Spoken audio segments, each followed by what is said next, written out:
Good evening to one and all, and a warm welcome from me and my team.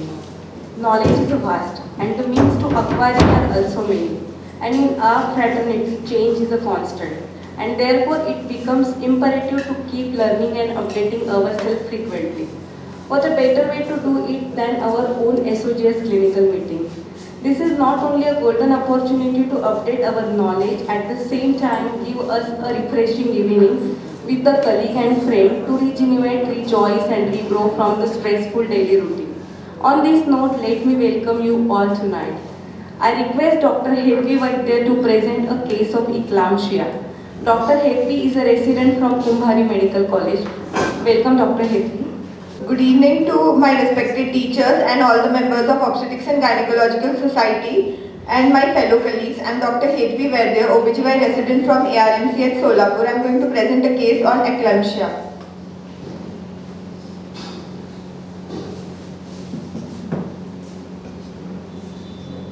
A 33-year-old married since 1 year, primary gravida with 33 weeks 6 days of gestation, resident of Akkalkot, low socioeconomic status, was brought to the casualty of ARMCH with history of 2 episodes of convulsion. As narrated by the relative, the patient had 2 episodes of convulsion prior to admission. Patient was conscious in between convulsion. Patient had history of headache prior night and was taken to RH Akkalkot. On the way to hospital, patient had first episode of convulsion in the auto rickshaw and second episode of convulsion was at RH. When the patient was first attended by us in casualty, she was semi-conscious, drowsy, irritable, not well oriented and responding to deep stimuli. Prior to admission, 1 hour back, the patient had received injection magnesium sulfate, 14 gram of loading dose and was catheterized and 1 IV line was secured at RH Akkalkot and was referred to ARMCH for further management. When the patient was first attended by us in casualty, she was semi-conscious, drowsy, irritable, not well oriented and responding to deep stimuli. Prior to admission 1 hour back, patient had received injection magnesium sulfate, 14 gram of loading dose, was catheterized and 1 IV line was secured at RH Akkalkot and was referred to ARMCH for further management. No history of fever or similar episode was there in the past. As soon as the patient was attended, we called for help immediately. Airway and 1 more IV line was secured. Head low and head tilt to left side position was given to prevent aspiration. On obstetric history, primary gravida, LMP was not known. EDD by first trimester USD was 6 September 2022 and period of gestation was 33 weeks 6 days. Patient was a booked gate at RH Akkalkot. She had a regular antenatal visit, was immunized with 2 doses of tetanus toxoid and was receiving iron and folic acid throughout pregnancy. She had no history of hypertension before or during this pregnancy. Past history, no history of diabetes mellitus, hypertension, thyroid disorder, heart disease, no history of any surgical illness. Family history was not contributory. Personal history, sleep and appetite was adequate. Bowel and bladder habits were normal and no history of drug allergies. After stabilizing the patient, detailed examination was done. On examination, averagely built and moderately nourished. General condition was poor, semi-conscious, febrile. Pulse was 130 per minute, BP was 116 by 90 millimeters of mercury, respiratory rate was 28 per minute, SpO2 99% on 6 liters of O2, deep tendon reflex was present, pallor was present, no cyanosis, clubbing, edema or lymphadenopathy. On systemic examination, CNS disoriented, drowsy and irritable, responding to deep stimuli, RS, air entry equal on both sides, no added sounds.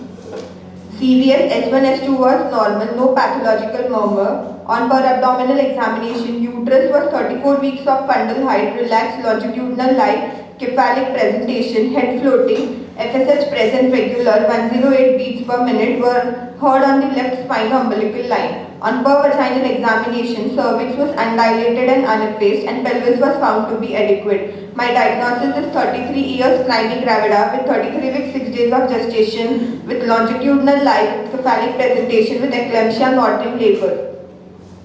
2 PCV and 2 FFP were reserved. Basic routine and specific investigations were sent. Risk was explained to the relatives and high-risk consent was obtained.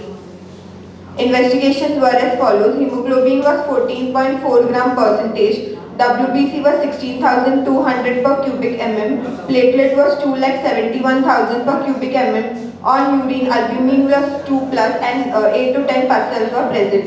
On LFT report, alkaline phosphatase SGOT was raised, total protein count was decreased, albumin was decreased and Ag ratio was decreased. Coagulation profile was within normal limits.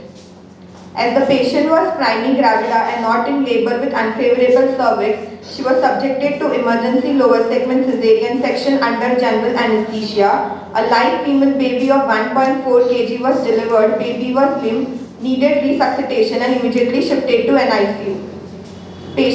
Post-operatively, patient was shifted to ICU. Patient was on ventilator with volume control mode. General condition, pulse was 106 per minute, BP was 150 by 100 millimeter of mercury. S1 put on injection propofol 40 mg IV infusion at a rate of 8 ml per hour and was tapered gradually. On injection, atracurium 50 mg in 20 ml NS IV infusion at a rate of 7 ml per hour and was tapered gradually. Patient was started on injection labetalol 40 mg in 42 cc NS IV infusion at a rate of 5 ml per hour. Postpartum magnesium sulfate 5 gram intramuscular on alternate buttocks was continued for 24 hours. Due to persistently high BP of 180 by 120 mmHg, injection labetalol 20 mg was given as bolus. Post-operative ABG analysis was suggestive of metabolic acidosis with compensatory respiratory alkalosis. BP was not under control, so physician opinion was taken. Injection mannitol 100 ml IV was given. Serum electrolytes revealed low sodium and sodium correction was done by giving IV NS. After physician opinion, tablet nifedipine 10 mg was given via Rice tube and was started on tablet Nicardia R 20 mg TDS and was given for 2 days. Injection labetalol infusion was continued at a rate of 5 ml per hour. And after 24 hours, labetalol infusion was tapered and patient was extubated and patient was shifted to the ward. Then after tablet Nicardia R 20 mg was tapered to BD and now we taper tablet Nicardia R 10 mg TDS and now the patient is clinically stable admitted at ARMCH ward. Thank you so much.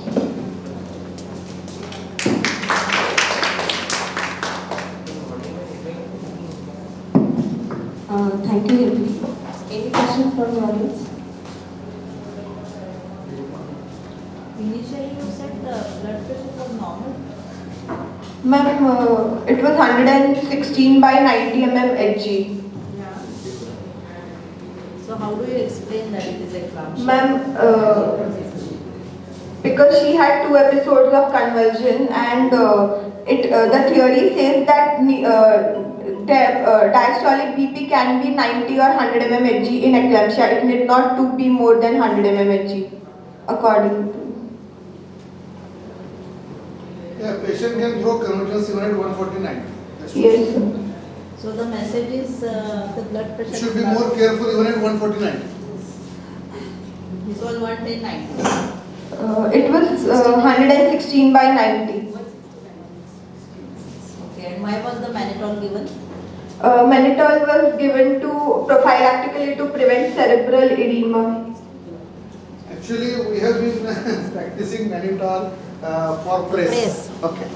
But then sometimes it becomes very difficult to prove press in all the patients because all the patients need to be subject to MRI to prove that patient has press and they wonderfully respond to injection mannitol. Like they respond like a magic.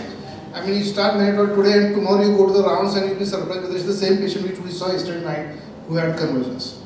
So the studies which we conducted at Ashwini Hospital, okay, was more than 100 cases have been studied, and then for all the patients with the help of the radiology department, we did MRI for all the patients of eclampsia at very concentration rates, and to our surprise, many, almost 100% of the patients with eclampsia were found to have press, and all of them when put on mannitol, they responded magically. Now in this case, which reported to us with eclampsia, we did not know, she already had previous 2 conversions. Okay, and then she landed with us. That's point number 1. Point number 2, that even if MRI facility is not available and our patient on magnesium sulfate is having recurrent convulsions, this was a full dose pitcher regime. It was not low dose magnesium sulfate. Full dose, in low dose magnesium sulfate, I would say, if the patient has had conversion, Okay, you could repeat 2 grams again and continue the low dose as per the schedule which we have already planned. But for Pritchard, there is nothing like that. Pritchard is a full dose of 14 grams at 0 hours followed by 4 grams in each product. Okay, then this patient, in spite of having received 14 grams of magnesium sulfate earlier, she had history of 2 conversions in the past. So patient who is having repeated conversions in spite of magnesium sulfate therapy, we must suspect that probably the patient has landed into PRES, and with that idea, this mannitol was You given. said she received infusion of labetalol. Yeah, infusion of labetalol was given after she was anesthetized and then shifted to the ICU. Okay, post-operatively. Now When her blood pressure was up. sorry. Her blood pressure was up again. Yeah, it was up again. So we actually, because the blood pressure was not falling down, we had to summon the physician, and then we had to step up the dose. We had to give nifedipine through the rice tube, okay, and then continue our retard 20 milligram thrice a day before we shifted to 10 milligram twice a day retard. So she had hypertension. The sole motto of continuing these patients with tube in the ICU post-operative was because these eclampsia patients cannot be taken for cesarean section under spinal anesthesia. They definitely require general anesthesia. And once the general anesthesia, once you extubate, okay, we do not know how the patient is going to behave because of her eclampsia disease. Okay. So we prefer to keep them on a ventilator at least for first 24 hours as long as we can, and they are better cared of. Now this labetalol, when I discussed with the anesthesiologist, they said labetalol is not only going to keep the patient quiet, okay, and our ventilator is going to work because she was also given atracurium, but this labetalol also has anti-convulsion property. Okay. Then I told her that we have been taught and we have learned that whenever a patient of status eclampticus comes to us, okay, we have to give pentothal sodium. Okay. So they said that pentothal is a good old story in anesthesiology practice. Okay, so everybody has shifted to propofol, very safe drug. Okay, less number of complications as far as use of propofol is concerned, and it has a very good anti-convulsion property also. That's why propofol was considered. Is nifedipine still used or completely stopped? No, sorry. Nifedipine. Patient is still in the wards with nifedipine. Okay, just a small note about use of labetalol and nifedipine that I want to make here because. We're all discussing the same fora. When I discussed this with the cardiologists, they said labetalol is probably a hype. It's a hype in all the conferences and the journals that labetalol is the drug of choice to control hypertension in patients who are pregnant and had developed preeclampsia. But he said, still, as a cardiologist, I would say you should still stick to nifedipine. Nifedipine and nifedipine as far as controlling this. But just a word of caution, patient on nifedipine and patient requiring magnesium sulfate, both the drugs will synergistically make the respiration embarrassed there in the patient. So we are not supposed to combine nifedipine and magnesium sulfate. But this was, of course, patient was on labetalol drip, and there was no question of being concerned about the nifedipine and magnesium sulfate acting synergistically. Sublingual nifedipine before delivery. Sorry, ma'am. Sublingual nifedipine. Sublingual is big no, bold italic underline, big no for sublingual. Yeah. Do you recommend mannitol for every patient with eclampsia after your study? Not really. Mannitol has definite indication. Mannitol, eclampsia patient proved to have PRES on MRI, ideal indication for mannitol.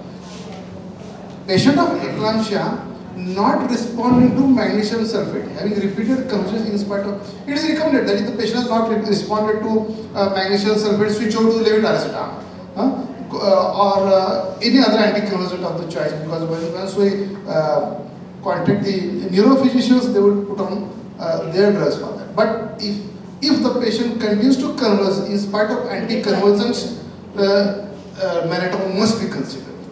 Not recommended for all the patients as a blanket therapy, definitely not.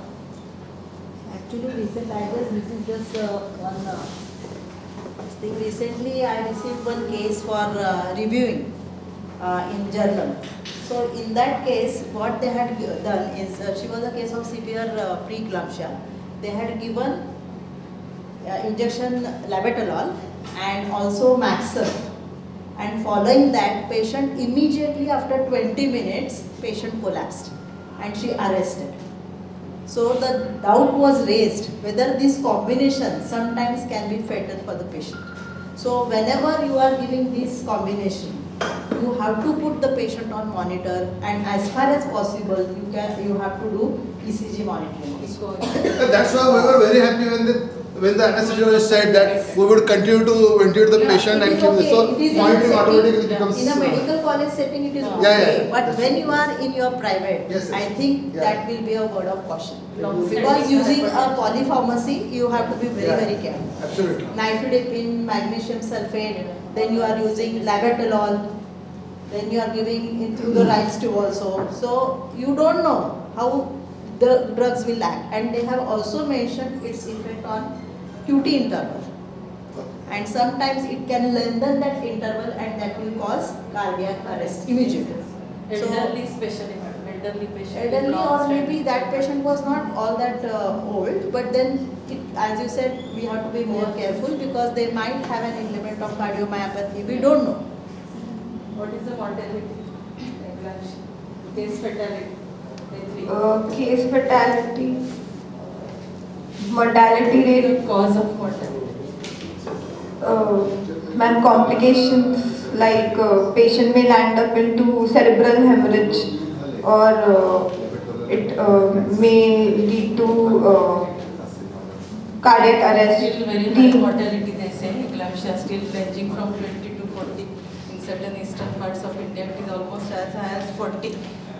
And the case fatality is also almost 5 to 8 like that. Cause of death is pulmonary edema. Pulmonary. Dissolve fluid therapy and proper antihypertension. How much fluids you are giving? It should be given at a rate of 80 ml per hour. Per kg is there any dose? 0.5. Is 1 ml per kg per hour. Okay.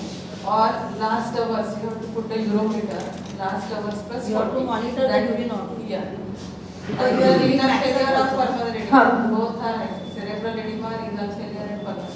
You have to balance the type of fluid and amount of fluid. Very, very important.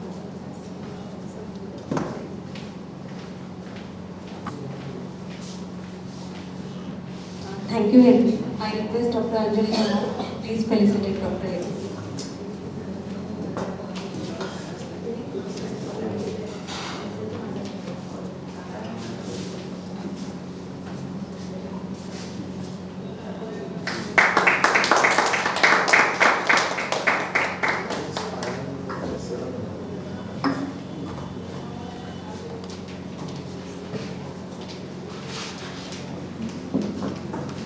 A very interesting case of primary gravida with situs inversus. I request Dr. Sanskriti Naikde to present this case. She is a resident from Kumari Medical College.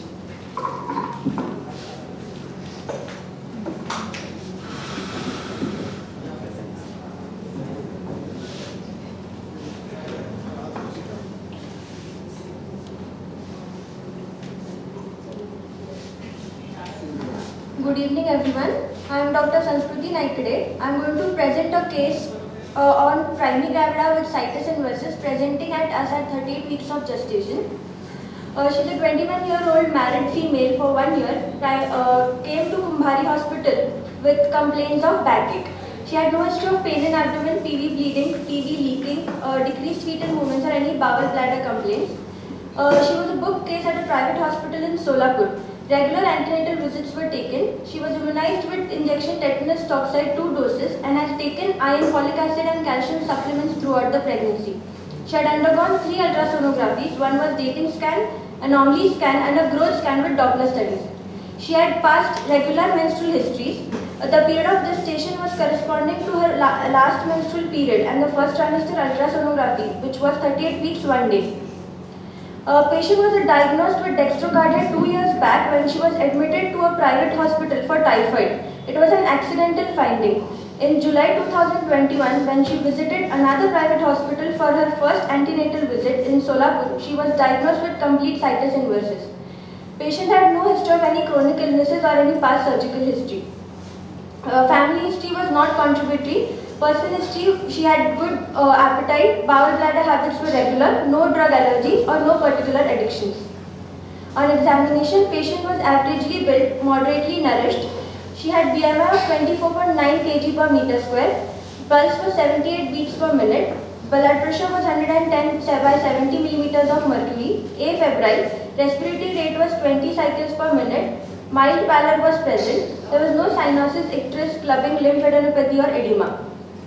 Systemic examination, central nervous system was examined, there was no abnormality detected. On cardiovascular system examination, S1, S2 was normal, heart sounds were heard more prominent on the right side, no pathological murmur.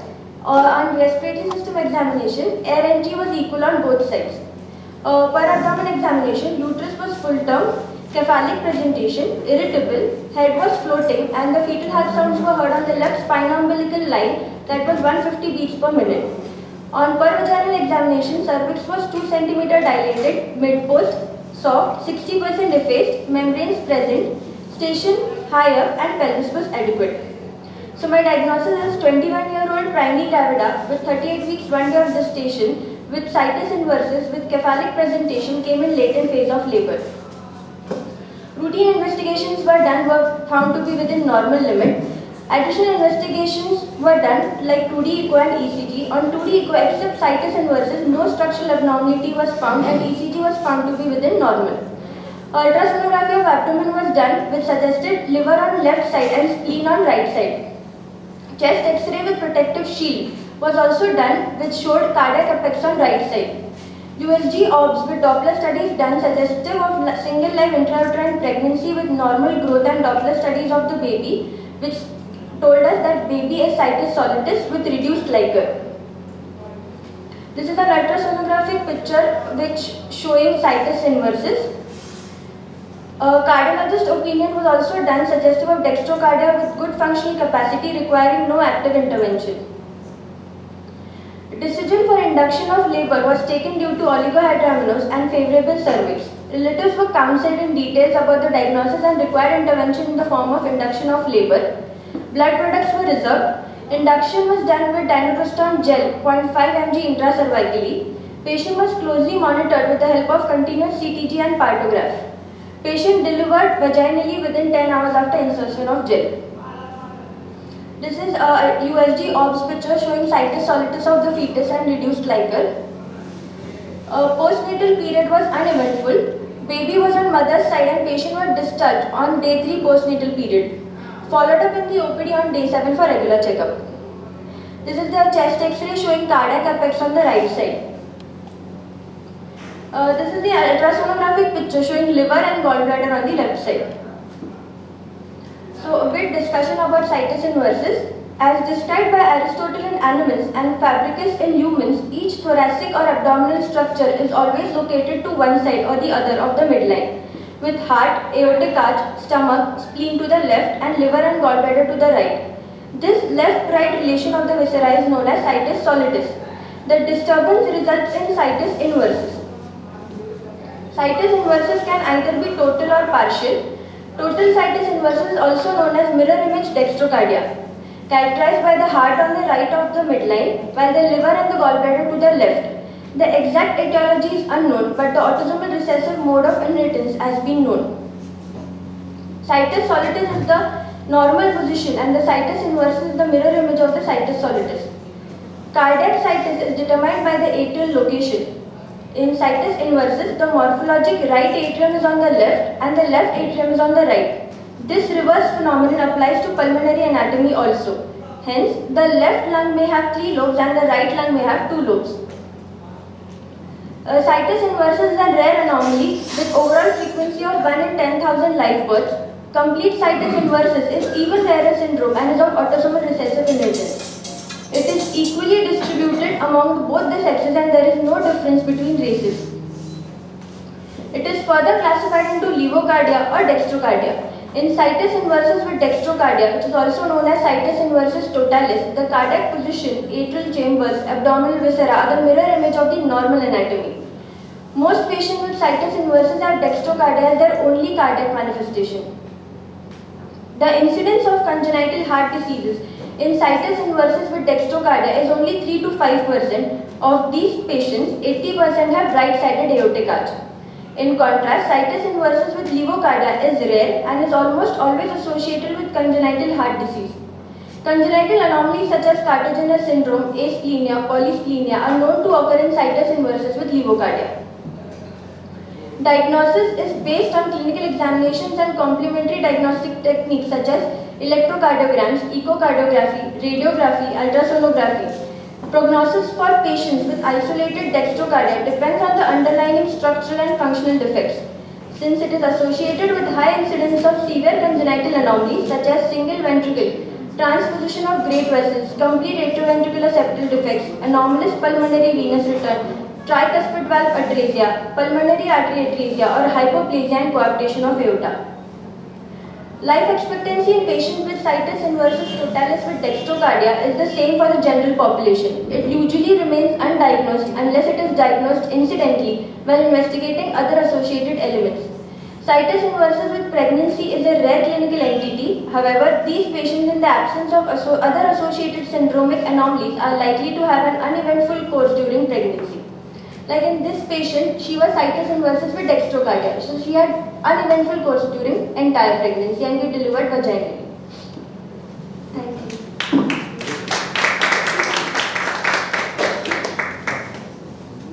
Thank you, Dr. Sanskruti. Any questions? How early can you diagnose this situs inversus? Can you diagnose it in vitro? Ma'am, but it is incidental finding. Like if she shows any symptoms with dextrocardia, it is normal. But with levocardia, if they are associated with any congenital anomalies, so she will land up into an hospital to go for a checkup and she'll get diagnosed. That is all right, but I just wanted to know whether prenatally can you diagnose? Antenatal diagnosis by any means? Anomaly, cardiac anomaly, dextrocardia we can find out on anomaly scan. Anomaly scan. Yes. So what is the clue? The atrium, the right atrium is on the left and the left atrium is on the right. So the cardiac apex is on the opposite side. So what is the easiest way to find out? Anybody? First, for the situs, you would be looking for a stomach bone, right? So that is a clue that you will get. Usually the cardiac apex will point towards the left side. So how do you know whether which side is left and right? You have to first do the scanning of the abdomen and find out where the stomach bubble is. Okay? And then you will also look for the liver, gallbladder, and then you will know the situs. So one of the very primary thing that you have to do is to do the abdominally, in a prenatal scan, find out where the stomach bubble is, and then go for the heart. And then you will know whether it is a dextro, levo, or situs. So this is the way to find out the situs. And situs you will label it as a situs solidus only after 13 to 14 weeks. Not before.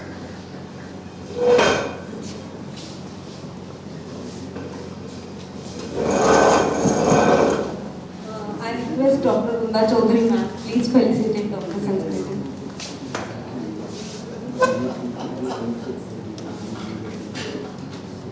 Anjali ma'am, please join. Sanskruti, that board should come in the photo. That is more important.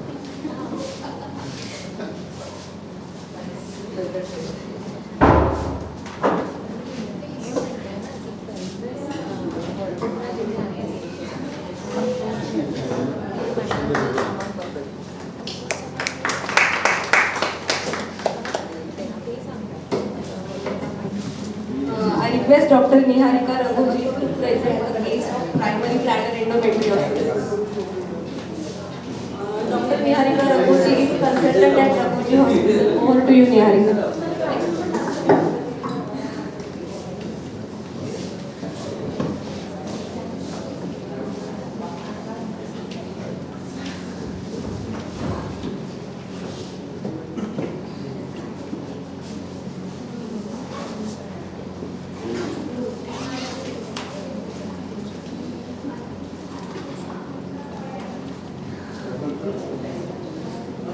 Good evening, one and all.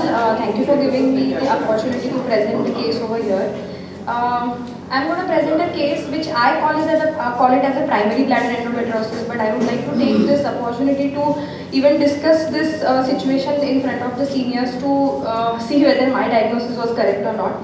So basically, 30 years female came from Vijayapur district. She was farmer by occupation. She was educated till 7th standard. She came with the chief complaints of pain and discomfort while passing urine during the menstrual cycle since 1 year. She had no hematuria, no increased frequency or burning menstruation. Her menstrual history was normal. She had 3 to 5 days of cycles every 30 to 35 days. It was associated with moderate flow and minimal dysmenorrhea. She was para 2, living 2, delivered both by full-term vaginal deliveries. Last childbirth was 8 years back. She had undergone TL, which was done laparoscopically. There was no significant medical, past or family history. The general examination was normal. The vitals were stable. There was no pallor, icterus or edema. In the systemic examination, the per abdomen was soft, non-tender. On per speculum examination, cervix was minimally hypertrophied and there was some amount of erosion seen on both the lips. Vaginal mucosa was normal. On per vaginal examination and on bimanual examination, the uterus was anteverted. It was normal size, non-tender, freely mobile. Bilateral cornices were free and non-tender. On per rectal examination, the rectal mucosa was free. So when we went on investigations, she had an ultrasound from an outside radiology, which had no images unfortunately, but it said irregular hypoechoic nodular lesion measuring 1.5 into 1.2 centimeter seen along the posterior wall of the urinary bladder, query adherent to the anterior wall of the uterus. There was no significant vascularity noted within the lesion. She also had an MRI which suggested 1.4 into 1.5 centimeter solid mass on the posterior bladder wall, closely abutting but separated from the uterus. The mass was hypointense on T2. The uterus and bilateral adnexa was normal. So I would just like to share a small video of the case.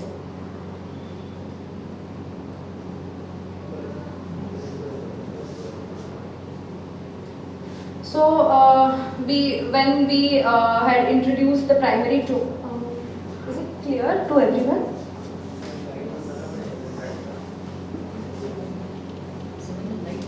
Light. We'll off the front light. Front camera. So when we had introduced primary trocars and secondary trocars, the main picture which we saw were very flimsy adhesions between uterus and left-sided fallopian tube. We also saw that the left-sided tube was hydrosalpinged.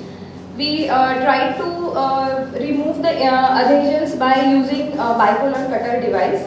These adhesions were very flimsy. It had no endometriotic lesions or it had no endometriotic spots seen. There was no brownish or reddish discharge or anything seen in the adhesions. But adhesions were typically between the ovary and the peritoneum, also between the ovary and the tubes. So we dissected and we did adhesiolysis of most of the things. And when we saw the bladder, the uterus was normal. But when we saw the bladder, there was this small nodule, which we felt and which was even felt firm on the when we touched it by the instrument. It was quite firm in nature. So we just located and we saw the nature of the nodule. After that, we did a cystoscopy. We did a cystoscopy to see how the lesion was seen from inside. So this was the lesion. We are doing a cystoscopy. We took an advantage of having two cameras. So what we did was, we had put one cystoscope, or we had put one scope from below and we had put laparoscope from above, which on the another screen outside showed the lesion, which we matched on the laparoscopic picture. So we used two camera system, two light system to locate whether the lesion was the same. So we just put off the light from the laparoscope and we tried to eliminate the lesions from the below to just confirm whether the lesion seen on the cystoscopy and lesion seen on the laparoscopy was the same. So this was the cystoscopy video, which showed a small mucosal involvement. It was not, it had not abraded the mucosa yet, but it showed the involvement of all the layers of bladder. Probably that's why the patient did not yet presented with the hematuria. So this was a bulge which was seen, which was little bluish in tinge, reddish bluish in tinge. We tried to locate the ureters which were far away from the lesion, which was a positive point for the patient's recovery. This was the this was one ureteric orifice, this was the other ureteric orifice, which was, so basically lesion was quite away from the trigone. So what we decided is to excise the lesion cystoscopically. So we used a TFL laser machine, which is thulium fiber laser machine, which we luckily had in our OT. So what we did, or what our plan was, to first excise the lesion. How we had planned the excision of the lesion was, we started using the laser current to first demarcate the lesion. We demarcated the lesion using the laser fiber, which was very accurate, which was associated with almost nil bleeding, and it was very accurate in terms of injury to the normal tissue. So we basically avoided the injury to the normal tissue. So we demarcate the lesion through cystoscopy, and we monitored from the laparoscope. So at one point of time we perforated the bladder completely, and we observed this from laparoscope. Once we had perforated the bladder through the lesion, or just through the margins of the lesion, we started the dissections from the laparoscopy point of view.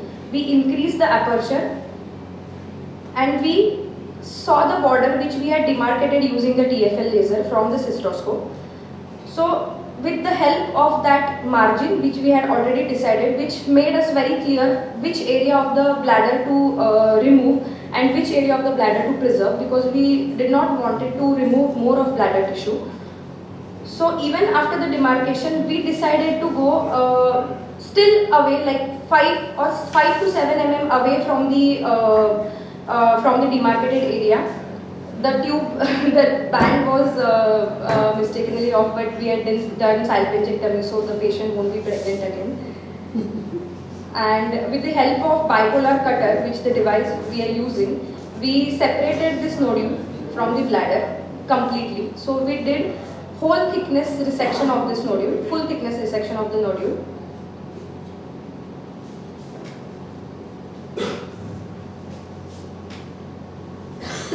And we removed this piece and we sent it for the histopathology report. As you can see, we are using the bipolar cutter, which is one device which helps you doing bipolar and cutting both. So which saves the time of changing the instruments only by using bipolars and scissors on the other hand. So it saves the time. So we did a full thickness removal of this nodule, and then this is the bladder. If you can see, this is the open bladder, and we suture the bladder in 2 layers using Vicryl number 1.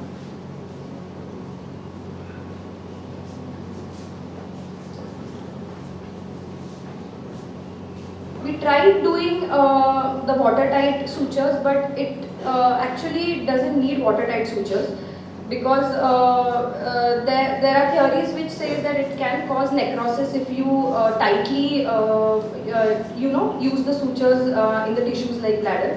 But we try to do the optimal result so that even the sutures are complete and there is no urine leak.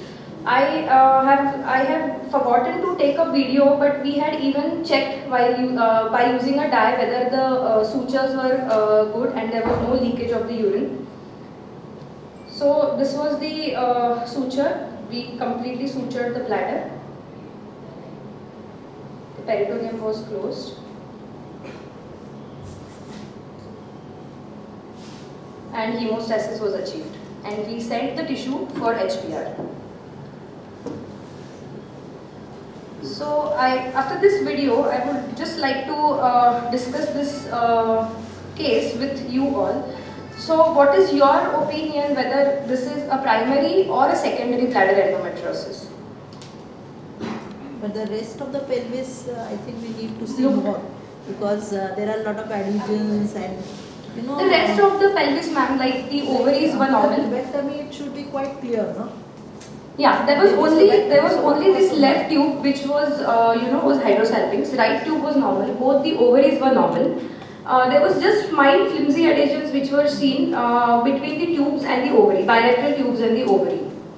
And there were no peritoneal deposits all over. What about the uterus? Was it mobile? Because we didn't see the uterus, Uterus was fairly mobile because it was just adherent because of those flimsy adhesions. So on Uterosacrals, all we need to see all these. Yeah, areas. I forgot to take that video because I thought there was no lesions, so that's why I did not take the video. But it was clear. Uterosacrals were clear. Bilateral ovaries were normal. Even the tubes and the uterus, there was no superficial implants or endometriotic lesions which were seen on the peritoneum as well as on the uterus. Okay, and what was the histology? Yeah, so histology came out to be as an endometriotic tissue. It showed few ruptured and few intact endometrial glands and stroma with hemorrhages and hemosiderin-laden macrophages, which was suggestive of endometriotic tissue.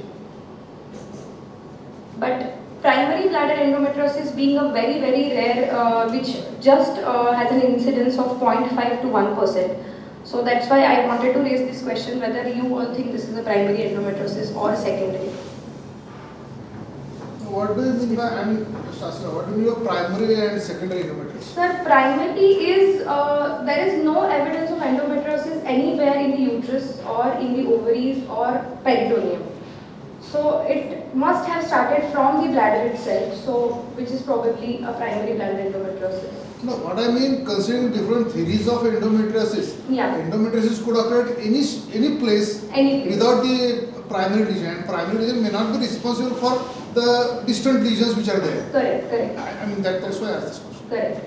I don't know whether the literature mentions about primary or secondary endometriosis or not. Because bladder epithelium is, it will not undergo any metaplasia to the endometrial tissue. Yes. No, actually any tissue can undergo metaplasia and you can have endometriosis at Anyway, any spot right from that head is to what toe. I think coelomic metaplasia explains. Yeah, but the bladder epithelium is transitional, right? Transitional, yes. Even that was the biggest question for me, so I decided to present this topic in front of everyone. But I had not encountered any lesions, and even if you see at the adhesions, if we give a thought that it is a endometriosis all over in the pelvis, but those adhesions looked quite like an inflammatory disease adhesions because they were flimsy. There were no peritoneal or brownish or purplish deposits which we usually see in the endometriosis. The endometriosis adhesions are quite dense. They usually bleed on cutting. So these were very flimsy. They did not bleed on cutting, and they were very transparent, like we have a physiological adhesions or we have post PID or pelvic inflammatory diseases adhesions. But patient was not symptomatic for any of these. Patient very clearly came and said she just has dysuria and little perineal pain during, while passing urine only at the time of the menses, which raised a suspicion of bladder endometriosis. That's why we got an USG and MRI. Unfortunately, we did not have the pictures of USG and MRI because the lesion was very small, just 1 on 1.5 centimeter. Have you tried medical management? No, we did not try medical management. We did not try. Because we could establish a diagnosis that it could have been bladder endometriosis on history. History was a very strong point. If I would have been dicey on the history point, I would have definitely tried giving a medical management. But history was very specific. I had asked a leading question that you don't have any small amount of pain. without menstrual cycle, but she told no, I just have pain while having menstrual cycles and dysuria. But then that is now relieved after this. Yes, yes. So that's what I wanted to come on that point. So patient, because I had opened bladder, we decided to keep the catheter for 3 weeks. Actually needed for 2 weeks nowadays, but still we had given the thought of giving it for 3 weeks. So she was completely symptom free when she had come for catheter removal. We even had asked her to stay back in the city for 2-3 days if in case after removing the catheter she experiences any symptoms or anything. And after seeing that, we decided that she might not need any medical management after the surgery, because for few patients in endometriosis we need medical management if the surgery is not sure if the resection is complete or not. So in that case we did not even offer any medical management post-operatively.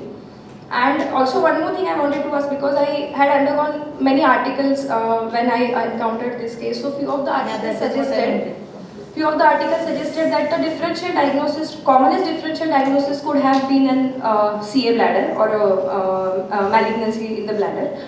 So many articles said that such lesions should have been treated with biopsy first and then you wait for the result. But then we gave it a thought that the lesion was very small, and we even dissected it like a free margin, which can be a tumor-free margin or an endometriotic-free margin. On a positive note, that even if it is a malignancy, for such a small lesion, even if it is a malignancy, the treatment remains the same, to excise the mass and remove the tumor-free margins.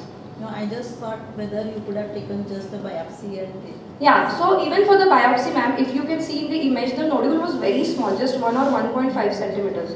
So even if we had to take a biopsy, almost more than a 50% lesion had to be removed to take a biopsy, or a good chunk of biopsy. Now what about using a resectoscope? Yeah, we could have used, we can use a resectoscope, but what we thought was, because we had an availability of a laser in the OT, laser has a very good result when it comes to bladder. It has a minimal penetration as compared to the monopolar or bipolar allergy. It is a bloodless laser or a bloodless procedure. It gives more accurate performance. Like wherever you have to give an incision, it has a very minimal lateral spread. Because it is a bladder tissue, we need to preserve the normal bladder tissue. In that way, we thought of using an TFL fiber, and which actually had a very good result, because we could save, there was no lateral spread, there was no bleeding, and we could save as much as possible bladder tissue with this. We could have done it with monopolar, either bipolar, there is no doubt about it, ma'am. In case we had not had any lasers in the OT, the plan was to go with the monopolar or the bipolar allergy. But we would have definitely preferred bipolar over monopolar if given a choice. Even if your biopsy would have proved to be endometriotic lesion, still the complete treatment would be surgical excision. Surgical excision, because it being such a small lesion, we would have anyways removed more than 50% for the biopsy. But then you could have counseled the patient. To the medical management. That's what I was. Now that she landed up with the perforation of the bladder and suturing the bladder, having a catheter for 3 weeks, probably I wonder whether patient was counseled for that. Patient was counseled for that, ma'am, definitely. Patient was counseled for the excision of that mass. Excision. We even demonstrated that what are we planning to do, and she would have this catheter, long-term catheter, because mental preparation is very needed for the long-term catheterization. It is very cumbersome. Like I myself have experienced after doing cesareans and all. It is very cumbersome. So mental preparation of patient is very needed. So we had taken good 1 or 2 days to explain everything to her. Because it was a very small lesion, she did not get convinced at the first, but when she came later, after in the post-op period, she was very happy and she was symptom free. So she also very interesting. Yes.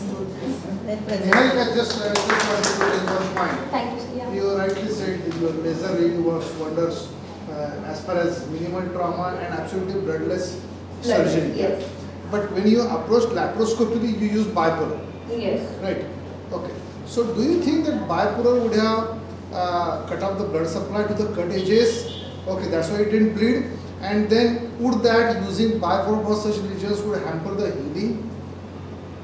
Or could you have thought of using the laser even for the entire excision? Like even laparoscopically? Sir, I have no idea how to use it laparoscopically, actually, the laser fiber. Because the diameter of the laser fiber is very narrow. It correctly fits into either a hysteroscope or cystoscope. So, by laparoscopically, I don't think so we can use a laser fiber. No, we can use nowadays lasers are coming, which can be used in laparoscopy. Laparoscope, okay, okay. No, I am not aware of this, sir. I mean, just a thought. Yeah.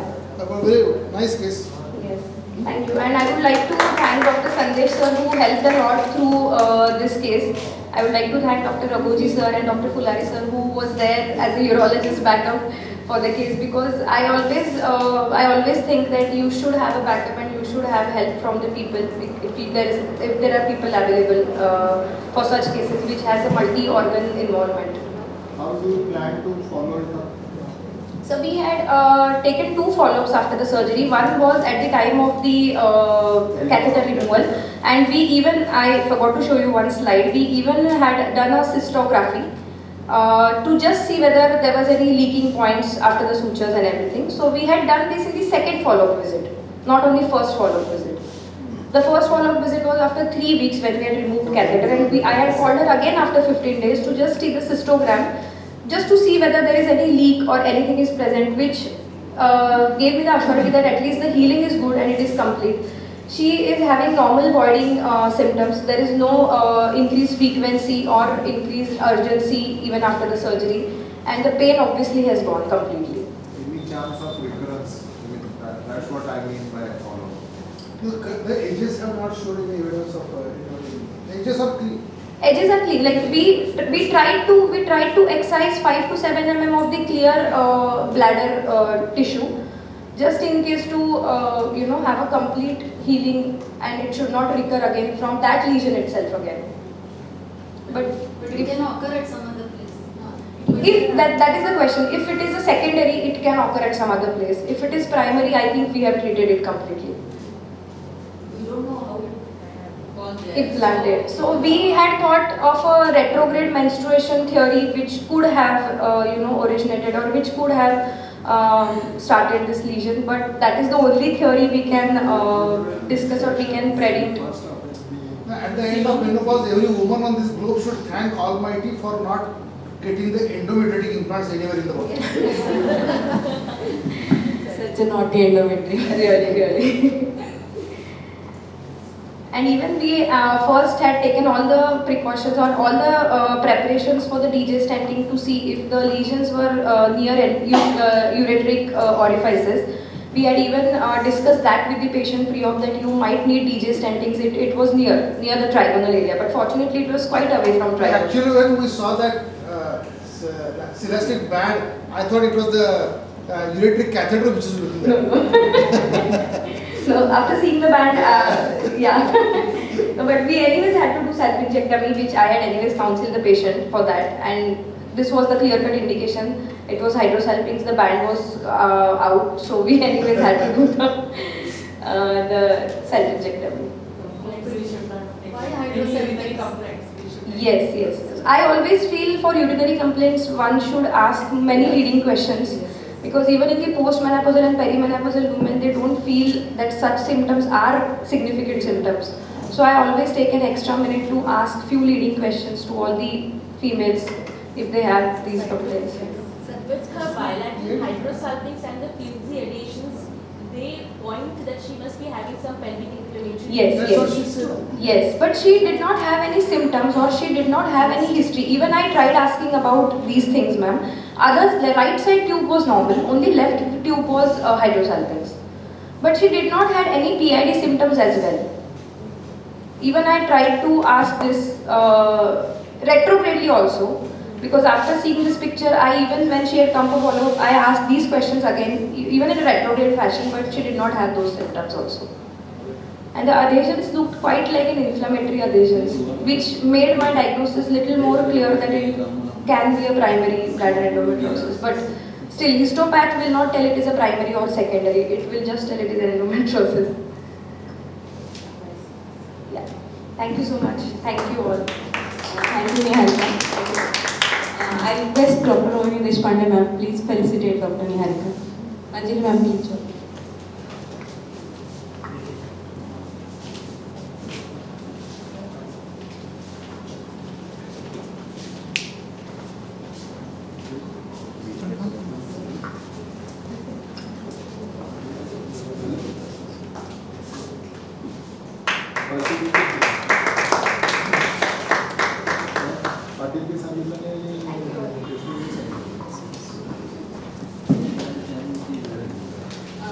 I request our next speaker, Dr. Nanda Mandre ma'am, please present a case of newer management option in vaginal discharge. Nanda ma'am is award-winning past president of SOPS and well known to the society. Good evening, everyone. First and foremost, I would like to thank Dr. Anjali Kamma and her team for giving me an opportunity to speak on this very common subject. This actually was a presentation for the IMA members, and so some of the basic slides are there, but we have the PGs, so maybe some of the slides I can take. The normal vaginal ecosystem, there is a dynamic equilibrium exists between the epithelium, which is stratified squamous, normal vaginal flora, that is lactobacillus, local secretory and cellular immune factors, acidic vaginal pH, which creates unfavorable environment for the pathogens. The normal vaginal flora, mainly the dominant inhabitants and the cornerstone of vaginal health is the lactobacillus. It is found in almost all the women except the black population and the Hispanic. It produces lactic acid and hydrogen peroxide, affects adherence of epithelial cells, and protects from bacterial candidal infections and STIs. These are the facultative and anaerobic organisms which are present normally in the vagina. In puberty and pregnancy, the increase in the estrogen levels, it helps in the maturation of the vaginal epithelium and the glycogen deposition in the vaginal epithelium.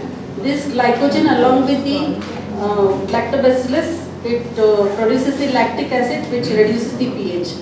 The physiologic and the pathologic vaginal discharge, all of us know as we are consultants. The pathogenesis usually it can be infective, that is vaginal discharge, which includes bacterial vaginosis, trichomoniasis, vulvovaginal candidiasis, and the cervical discharge, that is chlamydia, Neisseria, gonorrhea. These are usually treatable but challenging in recurrent cases to treat the treating gynecologist, and reason for low self-esteem and psychosexual problems in the affected. Bacterial vaginosis, it is polymicrobial in nature. It is most commonly cause of abnormal vaginal discharge. It forms the new theory is vaginal wall biofilm, and hence the resistance to the usual drugs which we use. 50 to 75% are asymptomatic, and it is off-white, thin, homogeneous, fishy smelling discharge versus during menses and coitus. It increases the risk of STI. Women with BV are at increased risk of pelvic inflammatory disease, post-operative cough infections, abnormal cervical cytology, and pregnant women with BV are at increased risk of chorioamnitis, premature rupture of membranes, preterm labor, and post-caesarean endometritis. Bacterial vaginosis diagnosis can be diagnosed by wet mount, wherein the clue cells are seen. Nowadays, AMSEL criteria is used, wherein 3 or 4 of these should be present. Homogeneous thin greyish white discharge that smoothly coats the vaginal walls. Vaginal pH which is greater than 4.5. Positive wave amine test, that is fishy odor, an addition of 10% KOH. Clue cells, that is 20% of the epithelial cells should be clue cells should be 20%. The Gram stain is a very good in diagnosing the bacterial vaginosis. That is Nugent, Hay or Eisen criteria. It is the gold standard, wherein Nugent scoring is Gram stain scoring to diagnose the BV, and Hay and Eisen criteria, it is also a Gram stain, wherein it is graded grade 1, 2, 3. In grade 1, lactobacillus predominate. In grade 2, lactobacillus with Gardnerella and Mobilicus present. In grade 3, predominantly it is Gardnerella and Mobilicus. It is time consuming but very useful. Culture is not accepted as it is polymicrobial etiology. The newer methods which have come up, when I was reading, I came across these newer methods. The Affirm BP3 test, which is automated DNA probe assay for detecting Gardnerella vaginalis. Awesome BB Blue system chromogenic assay, wherein in the vaginal fluid the sialidase activity is seen, which is from the bacteria. Sensitivity is 88 to 94%. The PD Max system quantitative PCR measurement of BV associated bacteria algorithm to provide a positive negative assessment. Aptima BV nucleic acid amplification test sensitive. This is not available in India. It is available abroad. Just because we have to be updated, I am presenting this test. Under investigation is urine test using fish to identify the BV biofilm on desquamated vaginal epithelial cells in urine sediment. The treatment is with metronidazole, clindamycin and tinidazole as we have always done. The metronidazole 500 mg orally twice a day for 7 days, metronidazole 5 gram intravenously for 5 days, clindamycin 5 gram intravenously for 7 days, clindamycin 100 mg daily for 3 days, tablet tinidazole 2 gram orally once a day for 2 days is the alternative regimen. Trichomoniasis is caused by Trichomonas vaginalis. It is often accompanied with bacterial vaginosis and is associated with 2 to 3-fold increased risk for HIV acquisition. Diagnosis of trichomoniasis mainly by the symptoms, signs, and the pH is more than 5. The wet mount shows trichomonads. Swift test, fishy smell and adding 10% KOH. These are the typical presentation. Treatment of trichomonads is single dose metronidazole 2 gram orally, single dose tinidazole 2 gram orally. Alternative therapy, multiple dose metronidazole 500 mg twice daily for 7 days, metronidazole 2 gram once daily for 5 days, tinidazole 2 gram once daily for 5 days. Candidus is the second most common cause of vaginitis. It is responsible for 85 to 90% of vaginal yeast infection. Other species like Glabrata and Tropicalis can cause vulvovaginal symptoms. Main risk factors being diabetes, pregnancy and use of antibiotics. Diagnosis is mainly by severe vaginal pruritus is the main symptom. The cheesy discharge and the pH is less than 4.5. KOH preparation shows up on time. Treatment, asymptomatic female should not be treated even if the culture is positive. Both azoles and nystatin are fungistatic rather than fungicidal. Nystatin is less effective than azole and has to be given for 14 days, but effective in non-albicon yeast infection. Azoles result in higher rates of clinical and mycological cure compared to nystatin in acute non-pregnant vulvovaginal candidiasis. Dosage schedule in uncomplicated cases, single dose of 150 mg fluconazole, 100 mg local clotonazole pessary, 100 mg for 7 days, 200 mg for 3 days, 500 mg for 1 day. Itraconazole 200 mg BD orally for 3 days, ketoconazole orally 400 mg BD for 3 days. Recurrent vulvovaginal candidiasis, it is defined as 4 or more episodes in a year. Treatment is local intravaginal clotrimazole therapy for 7 to 14 days. Oral fluconazole 150 mg every 3 days for 3 doses and then 150 mg every week for 6 months. Non-albicon vulvovaginal candidiasis first line therapy is nystatin 1 lakh units. It is available as nystatin vaginal inserts. Second line treatment is 600 mg of boric acid. It is available as azo. Final resort is topical flucytosine and amphotericin B jelly. Amphotericin B jelly is available as amphi vaginal gel for 14 nights. Combination of these two work even better. The reasons for recurrent vulvovaginal candidiasis, non-albicon strain like Glabrata, though it is not a sexually transmitted disease, husband being diabetic and suffering from yeast infection is a possibility. Associated STIs like HIV should be ruled out. Frequent antibiotic therapy, contraception and systemic corticosteroids may be the reason for candidiasis. Residual yeast may colonize in favorable conditions. These are the differentiation I have already told you. These are risk factors: multiple sexual partners, antibiotics, diabetes, immunosuppressive drugs, steroids, diseases. Gonococcus, it is a gram-negative diplococci bacteria, sexually transmitted women. Usually they are asymptomatic and they spread to their partners.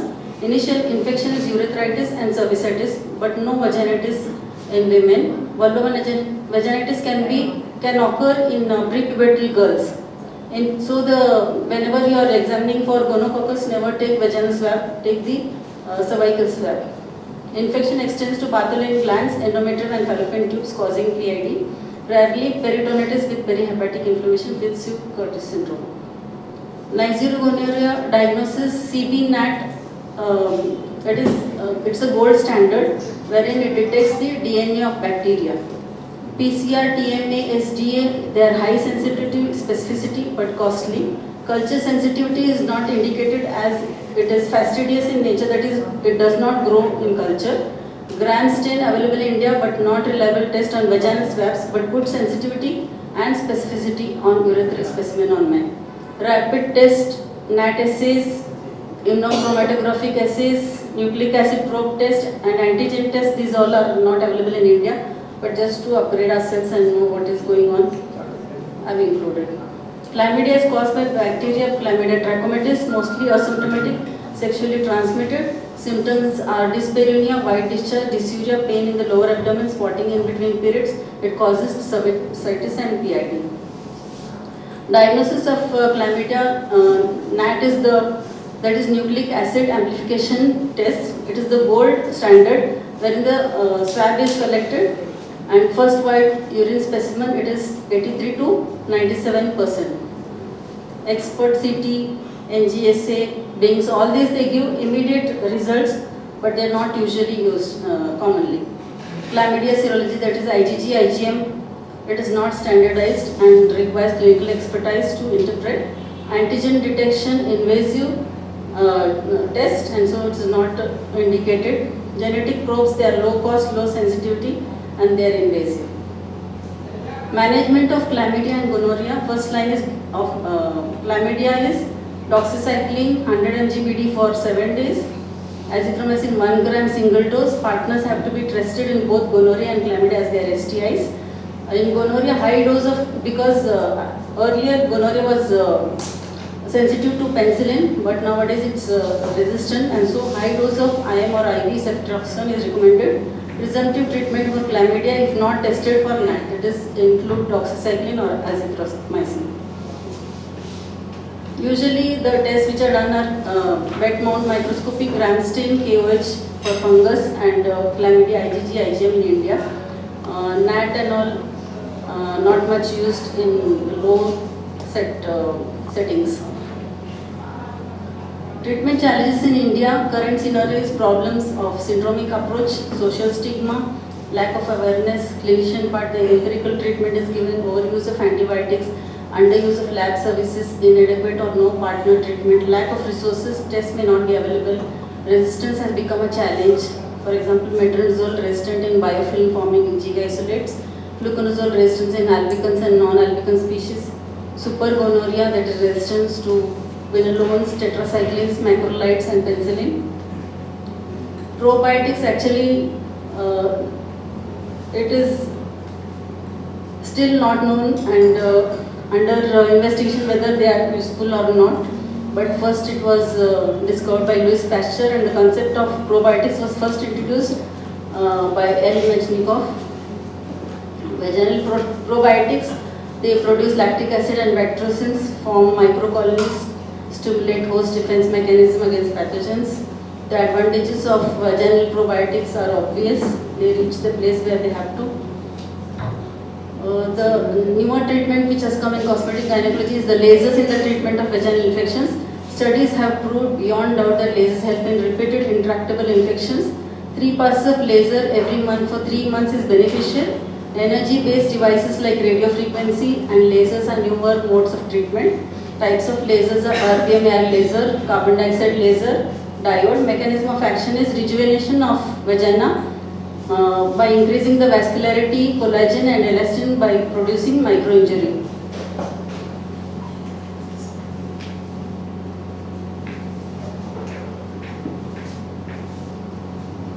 This is a demonstration of laser wherein 360 degrees the vagina is totally covered and rejuvenated.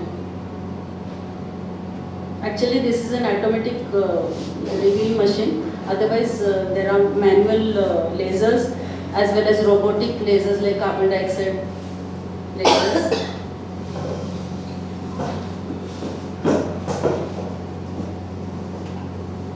So the take-home message is antibiotics are the mainstay, but all the probiotics are used as adjuvants. Though signs and symptoms suggest a particular disease, other possibilities should be considered. It is better to involve a dermatologist or a psychiatrist whenever required. Right medicine, right dose, right patient is the crux of treatment. Studies on changing patterns of STD is necessary. Supplementing syndromic approach with POCT and simple lab tests like wet mount microscopy and gram stain should be used. Studied on resistance patterns in India are required. today's educational partner, Sun Senora, have come up with a combination of lactobacilli and lactoferrin, that is Floretta LN. Actually, they had given us 38 slides. I have done only 4 slides. I have concised it. So all the diseases begin in the gut, as the Hippocrates said. The intestinal habitat of an individual contains 300 to 500 species of bacteria, and the number of microbial cells within the gut lumen is about 10 times larger than the number of normal cells in the human body. Many bacteria present in the digestive tract are also present in the female reproductive tract, including the vagina, endometrium and the placenta. Hence, functionally, the vaginal microbiota is a continuation of the gut microbiome. The lactoferrin has anti-inflammatory effects, antioxidant effects, antimicrobial properties, gut growth and development of beneficial microbiota. Actually, inflammation occurs normally physiologically in menstruation, ovulation, implantation, pregnancy, labor onset, but our body mechanism has capacity to reduce it rapidly. Disorders of the female reproductive system, the inflammation is present in ovulatory abnormalities, PCOS, endometriosis, premature onset of labor, infertility and cancer. Lactoferrin plus probiotic plus prebiotic is used as a nutritional supplement, once capsule daily in PCOS, preterm birth, IVF, endometriosis, PID, bacterial vaginosis and UTIs. Thank you for the patient hearing.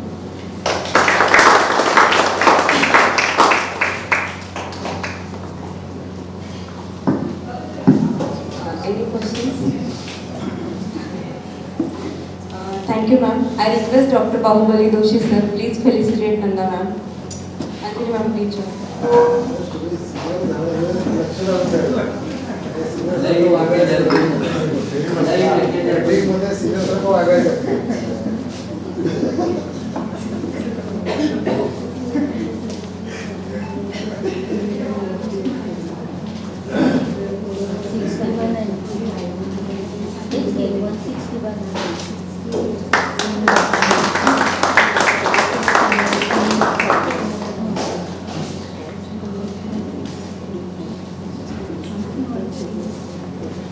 Thank you everyone. I request everyone please join for the